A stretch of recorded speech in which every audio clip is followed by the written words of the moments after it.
It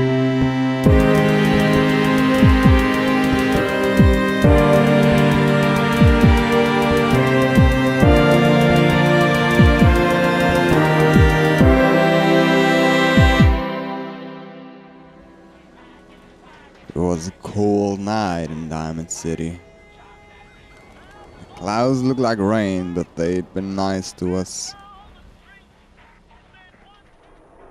And I was on my way to see Nicky Valentine. He was the private eye of Diamond City.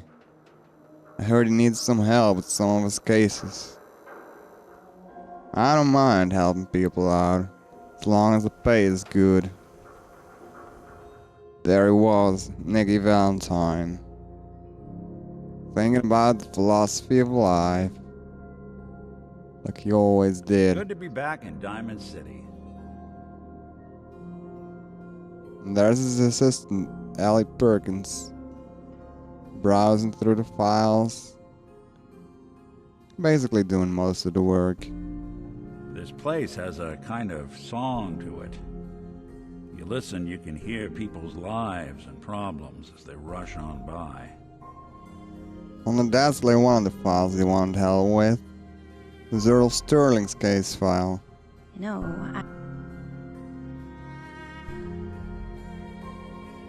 Well, this is the case, Earl Sterling's disappearance. The client who brought it to us was Vadim Bobrov. Another disappearing act to unravel. Earl Sterling, 25-year-old bartender at the Dugout Inn. One of the owners, Vadim Bobrov, noticed that Earl hadn't been into work for a few days. Security was called in. No investigation, of course. The Institute took him. The unofficial word about town, like always. Vadim came into my office, half drunk, with a sob story about how he and Earl went way back, and that he just can't believe that Earl would get snatched up by the boogeyman. My gut says he's right.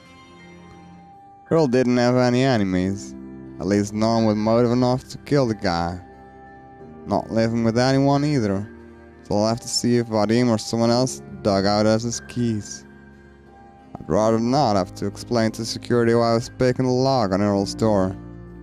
I'll slip up and get caught in the act. I always got the sense Earl was interested in me. Figures he'd be the one to run off. The Earl Sterling case. Apparently Earl just up and disappeared one day. No one's seen him since. I've been meaning to put Earl's case to bed for a while now. Glad you're up for it. So, what's your take on the case, Ellie? On Earl? Well, he didn't have any enemies, that's for sure. Someone would have to notice you're alive first. And Earl didn't exactly have the charisma to inspire any crimes of passion. What's that leave us? I don't know, Nick. It can't be the Institute, right? Guess that's up to you to find out. Since I was planning on drinking all night at Vadim's bar anyway, I thought I might as well ask him some questions. Hey, Vadim. Come, have a drink. I didn't buy bar to sell water. Earl Sterling used to work here, right? Poor Earl. Gone just like that. Such a good bartender. Good friend. Oh, terrible with women, mind you. Bull in china shop with them. You with Valentine's detective agency? I forgot to drop off Earl's key when I hired you people. Here, I hope you find out what happened. Security does nothing but yell at me for asking about it. I got a bar to run. Let me know if you want something. You staying out of trouble? You are checking up on me? I love it. Now, do not worry. I have cut ties with anyone who might try to kill me over debts. All is well, friend. Relax. Let me think it over. You know where to find me. Vadim was a nice guy. I helped him out earlier. Glad he gave me the key so I could check out his house. With the key in my pocket, it was no problem getting into Earl's house. So what would I find there? The place was a mess. I didn't really know what to expect to find. Typical place for a bachelor. Kinda messy. What's this laundered green dress doing in this dresser though? Might have to ask around his friends to see if he had any strange hobbies. Looks like he was prepared to fight. Had lots of ammo lying around.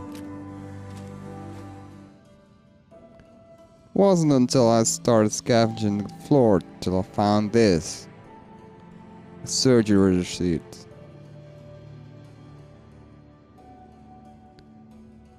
Apparently he wanted some facial surgery. Maybe he wasn't gone at all. Maybe he had just changed his face.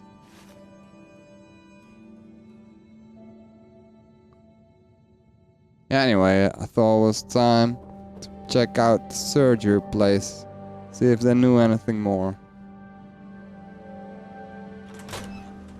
This right here is Dr. Son. He runs the facial surgery place. So it was time I talked with him. Hey, Doc. This better be an emergency. You bet it is. Do you know anything about this receipt? Let me see. This is Dr. Crocker's deplorable handwriting, all right. Looks like Earl Sterling was one of his patients. The procedure noted here is mundane. Low-risk cosmetic work. Dr. Crocker never performed it, however. Said Earl vanished before he paid. Now, I must insist we talk about your medical needs. Where is Doc Crocker? Last time I saw him, he had to get something out of the surgery cellar. Probably just had to wash some needles or move some storage around. Now, let's get back to talking about your medical needs. I need to get into the cellar, Doctor. What does this look like? A public outhouse? You know what? Don't answer. Why on earth would I let you down there? I'm investigating a missing person, Doctor. And I think the trail leads to your basement. A missing person? In our basement? The only thing you'll find down there is cold stone and medical waste. So unless you have something pressing, I have other matters to attend to. So it seemed like the doctor wasn't gonna help me. Maybe I should take a look around the place, see if I can find something myself. Like these bloodstains on the floor. There's an awful lot of blood leading into the surgery center basement. Should try and find a way down there. Care to explain all this blood leading to the cellar? This is a medical facility. It's not unusual for there to be some blood here or there. My partner must have forgotten to clean up. Again. Now, let's get back to talking about your medical needs. I need to get into the cellar, Doctor. You still haven't given me a convincing reason why I should let you down there. Maybe I should give him some cash. Maybe that'd change his mind. Could 100 caps change your mind? 100 caps? To visit our basement? Well, I guess there wouldn't be any harm. All right. Here, the key. Just don't touch anything down there. Understand?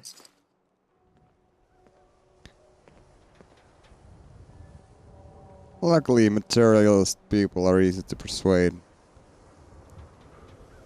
It was time I took a look in the basement here and see what's going on. Oh, Earl. You've really been a handful, you know. But I think we're just about done. Our little mistake is finally going to be corrected. Oh, naughty, naughty. You're not supposed to be down here, but that's okay. I can fix that. I can fix anything. What I found there was even beyond what I had expected. Some crazy dude with a corpse with chopped off limbs. What was he doing? Was that Earl Sterling on the floor? What did you do to Earl Sterling, Doctor? What did I do? I didn't do anything. It was Earl. It was Earl who didn't want to be happy. Good patients get a nice new face. Bad patients bleed all over the floor because they want to screw up their surgeon's life. So you were performing surgery, and Earl didn't make it. Is that it? I, might have had just a bit of jet before operating. So I nipped a few arteries I shouldn't have. Who hasn't? But I'm a problem solver, you see. I knew if Earl disappeared, everyone would just think the Institute took him. Why would people think the Institute took Earl Sterling? That's what they do. That's what they've always done. As long as there's no body, everyone just assumes. And that's why Earl's body needs to go away. So that's what you were doing? Cutting Earl's body up? You can't just get rid of 200 pounds of cadaver without attracting attention. Fortunately, the butcher shop is close by. If their trash pile just happens to have an extra box of rotten meat every week, who would think to look too closely? You really think you can get away with this? Get away with this? Don't you know who I am? I'm Doc Crocker. Doc Crocker never does anything wrong. And once this is all over, no one will have any reason to question that. You made a mistake. But you can still do the right thing, Doctor. Just think this through. You're right. There's one thing I can do. Only one thing is going to make this all better.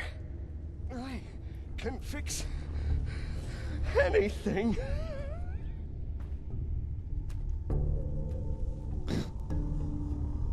What's going on here? Is that Dr. Crocker? I think you owe me an explanation. What happened here?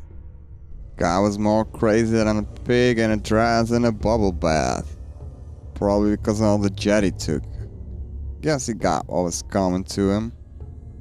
Then Dr. Sun came up. What should I tell him? Doc Crocker killed Earl Sterling. I found out, and then he killed himself. Guess he couldn't handle the guilt. Dr. Crocker killed Earl? The facial reconstruction. So he really did go through with it. That explains a lot more than I'm comfortable with. Dr. Crocker always cared about his reputation, but this is inhuman. You didn't know. It's not your fault. Of course it's not my fault. That moron and his damn appearance over practice mentality. Now 2 lives have been lost. It's disgraceful. I better report all this to security. Get out of here. It's going to take a long time to clean this place of biohazards. Looks like it'll be a closed casket funeral. Looks like that surgeon took a little bit too much of his own medicine. Time to report back to Ellie. So, Ellie? you ever figure out what happened You to find out Earl where Earl Sterling? Sterling ran off to?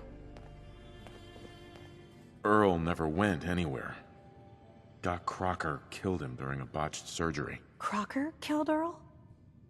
Gone as long as he was, I figured maybe Raiders or the Institute, but Crocker? Where's the doc now?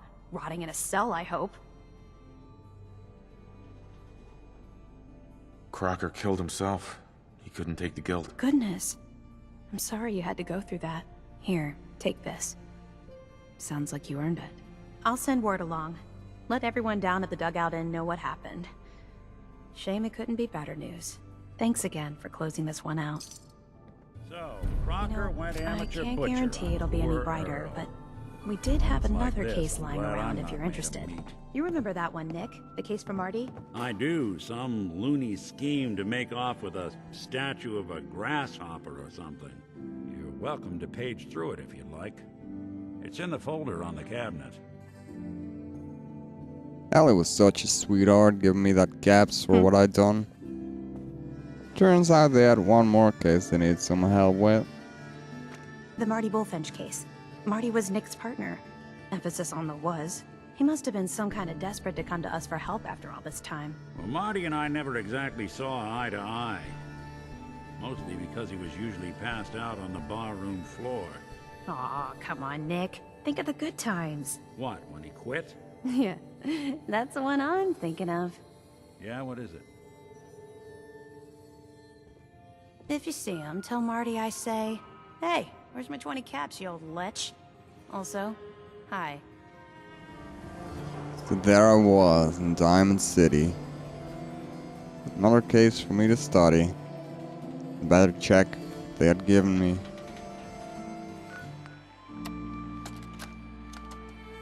Nicky, you old bucket of bolts, it's Marty. I know it's been a while, but I came across a little mystery I thought might get your circuits firing. You remember that ugly grasshopper statue on top of Faneuil Hall? Turns out it's got a note in it. A note written by the son of... Turns out Marty found a clue about some treasure on the roof of Faneuil Hall. Guess I could go and check it out. Never know what kind of treasure we would find. It's been a while since I've been in Faneuil Hall. Didn't know what to expect there. As soon as I walked inside I knew. Super mutants. Luckily, I was quicker on the draw than they were. They were no match for me.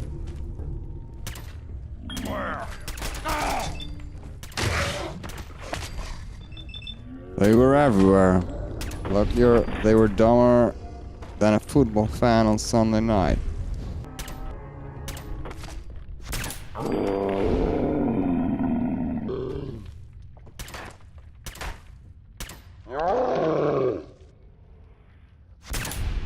And the more they kept coming, the more I kept killing them.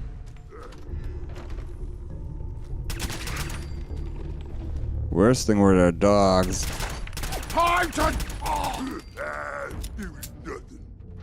They weren't just ugly, they were ferocious too. Found a way to enter the roof. That was probably where I was supposed to be.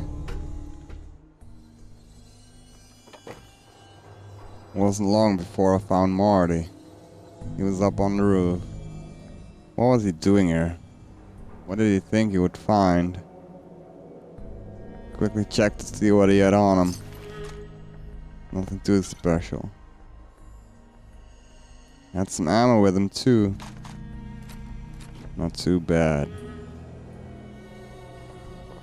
And then I found the thing he was looking for. It was a gilded grasshopper. I decided to take it. Perfect.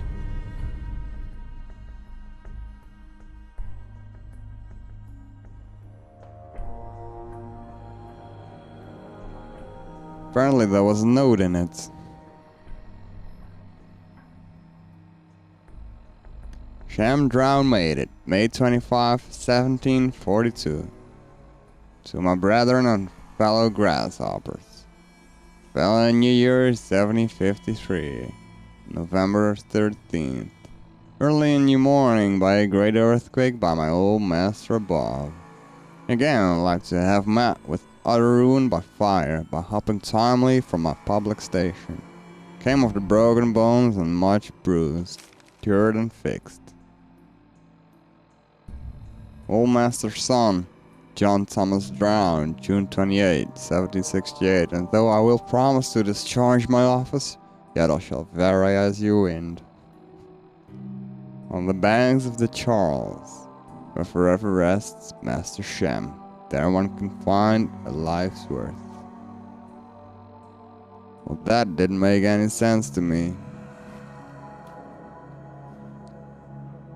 But I probably should go and look for Sham's grave. It was supposed to be somewhere near the waterside. So I just kept roaming the harbor until I found something. Of course, there was this graveyard right near the waterfront. How could I have forgotten about that? Would probably be in there. The dangerous thing about graveyards was all them feral ghouls hanging around. But I looked to be in luck. None had sprung at me yet. There I was at his grave. I started digging. What did I find? A whole bunch of bones, a copper bar, a gold bar, silver bar, and a note that said, "Fear not, though devil's iron makes his blade, only he who wields can make it wicked."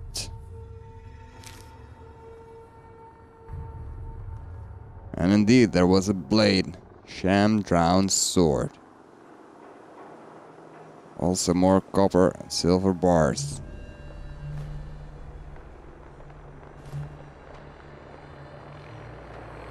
Nice. There it was, sham drowned sword. It almost looked that if I would slice them all with it, they would take radiation damage. Great sword. I took it. Might as well take a skull, I guess. I decided to report my findings to Ellie later that night. Did you ever find what Marty was looking for? That man didn't get out of bed for free. So I have to imagine it was a pretty nice haul. Guess it's good I never visited Doc Crocker to get that touch-up I'd been thinking about. We're open for business again. Thanks so much for all your help.